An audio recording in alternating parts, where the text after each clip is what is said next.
Guys, it's your boy Joe, man. It's Be More Ravens Rain Gang, man. That's the first time since about 2-3 weeks that I've done an actual video. Because last week against the Browns, before the game, we did a quick preview. Okay, because there's not really, I'm not gonna do hate weeks really, big hate weeks or hate weeks at all if there's no real big fan base on here. The Bengals don't have a big fan base, but they got some fans. See what I'm saying? And they're still the Bengals. I'm getting over a little cold, pardon me here. This is a big test for the Baltimore Ravens. Big home game. Could be one of the biggest we've ever seen in many years. It's simple. Win the game and you stay in the race. Possibility, a chance to catch up eventually. Because you got to knock out the Bengals and then you got to move on. Simple as that. That's all you can do. Beat them and move on. I think we have the Bears in 2 weeks after the Bengals. So big test coming up though this week at home. And you know what? We haven't looked impressive this season. Flacco, the offense, has not looked impressive this season. And I'm not going to get on here and say this is the week we catch fire. But I'm going to get on here and I'm going to tell you, I'll be goddamned if this football team loses a home game to those fucking Bengals this week. Now you take that in any stride you want to, but I'm telling you right now, these Cincinnati Bengals, who I guarantee you will fall back down to earth this year once again, who are without two of their top defensive players, are not coming into this fucking house and beating us. I'm not talking about us running the ball. You know, I think a lot of people are talking about Ray Rice. You know, he was responding to comments today because a lot of critics were saying he's done, he's slow. No. Ain't nothing wrong with Ray Rice. Ain't nothing wrong with this run game. It's that fucking offensive line that needs to be fixed. And Harbaugh came out again this week and said, oh, we made some changes. Let's see if he sticks to that fucking plan or if he's lying out his teeth. Because it's simple. The offensive line changes. It changes the whole dynamic of the offense. You can run better. You know, it was never really... So the Ravens will get a big piece of cake this weekend for this run game. Not very hard to run on the Bengals. Not very hard at all. If you know what you're doing, you can exploit them. Okay? The offense, Joe Flacco, he's already found a match in heaven with Marlon Brown. He looking good as shit. Torrey Smith, Jacoby Jones, you know, they're not all-star receivers, but they're enough to get down the field and get us the points on the board. And again, you do that by wearing down a defense that's already beat up and battered by running the ball down their throats. It's a simple formula. You mix it up. I know they want to go with a new kind of offensive identity this week. They did some of it last week against the Browns. We're pretty successful. We're pretty successful against it. They want to do more of it this week. They want to show they can bring out more schemes. Look, you gotta understand something. Joe Flacco is not Peyton. He cannot come on the field and throw up, 20, 30 plays in, like, what, 5-10 minutes. Peyton come out here, he could throw fucking 300 plays, different plays in the whole game, and you be walking away surprised as a motherfucker. This ain't Joe Flacco. But Joe Flacco has that ability. You see what I'm saying?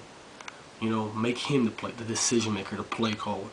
Let him run that offense the way he wants to run it, with an identity that the Ravens want to go with, and a run game against a battered and beaten down defense, because they're falling back down to earth, and they will slowly. I'm telling you right now. I'm telling you, Ravens got it. Ravens can get it. The offensive line's the key. The offensive line's the key. The defense against Andy Dalton and A.J. Green. Okay, we've seen this in previous past times. Okay, you figure him out quickly and you get in his head. Andy Dalton, look, surprisingly, he's not like Tom Brady. He's not like a lot of these players. Like even Phillip Rivers, when you get inside their mind, you work against it, it can get them a little bit of hesitation. They hesitate a little bit with the ball, and a lot of times that leads to interceptions, forced fumbles. Andy Dalton is not like that. He kind of works like Peyton. He stays calm under pressure, kind of like Joe in some instances, okay? But it's easy to knock this motherfucker on the ground if you know what you're doing. You might not be able to get in his head, but you can surely knock him on the fucking ground, because once the ball leaves his hands, it's a good odd chance that it's going to land in the hands of his tight end or one of his receivers, especially A.J. Green. So you got to watch that. Backfield got to be on their heels, man. Jimmy had the groin injury, I think. I'm not sure if he's going to be back. More than likely he'll play. More than likely. I think Assassin's coming back this week. Matt Elam's playing very nice, and you know, I'm just waiting for this boy to break out. The potential's there, man. The potential's there to be the next Ed Reed. I'm just waiting for him to break out, find that ball. And like, I'm not saying it's impossible to intercept Andy Dalton. You know, we seen that in Miami. It's not impossible to intercept him. It's a little bit more tougher. But if you know what you're doing, especially a defense like Baltimore, it's possible. But what's likely is getting through that offensive line and knocking him on his fucking back, making him eat turf as much as you can. Suggs were at the gate last week with a sack. Daryl Smith, I think he had a little injury. I'm not sure if he's 100%, but you know, pound these motherfuckers, man. Dumerville, come at these motherfuckers full force. You did it against the Browns. You've been doing it really since week 1. But you need to keep these guys down and get off the field. And the offense needs to come in and score. It's simple. We'll beat the Bengals, man. They're not. Everybody's talking. Look, I said we're in a lot of trouble. We lost to the Browns. We're in a lot of trouble, and we were. We are. We lose this game to the Bengals. Okay. The chances of recovering are slim to none. Right now, it's a small chance. Small chance. I don't see us going far in the playoffs if we continue playing like this. If we can, continue playing like this, we ain't gonna beat the Bengals. But if we just step the fuck up, 1 or 2 plays, we got them. And I don't see him coming in our house and beating us. I don't see it. I felt this way since losing to the Browns. I don't see us losing a home game to this football team this week. What will next week hold, and when we go to Cincinnati, I don't know.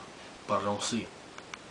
But it's time to put a fucking chokehold on these Bengals, because these Cincinnati-based fluke-ass football team, they think Andy Dalton's a Super Bowl quarterback, and I was laughing my ass off, man. A couple of these experts out there saying Super Bowl 48, Bengals and 49ers, and Bengals and Seahawks. I almost laughed my ass off, man. I almost laughed my ass off. I think the Rams have a better chance of making the Super Bowl for the Bengals ever do. They're a fluke-ass organization, read my lips. Fluke-ass organization will get in the playoffs. If they get in the playoffs, I'm pretty sure they'll get in the playoffs this year. When they get in the playoffs this year, whether it's a wild card team or as a division winner, whatever it may be, I can't predict it. Guarantee you, they don't make it near the division round. And if they do get to the division round, which they're not going to be that lucky, guarantee you, they don't make it past the first game. Guaranteed. I'll put money on that right now. With the bets.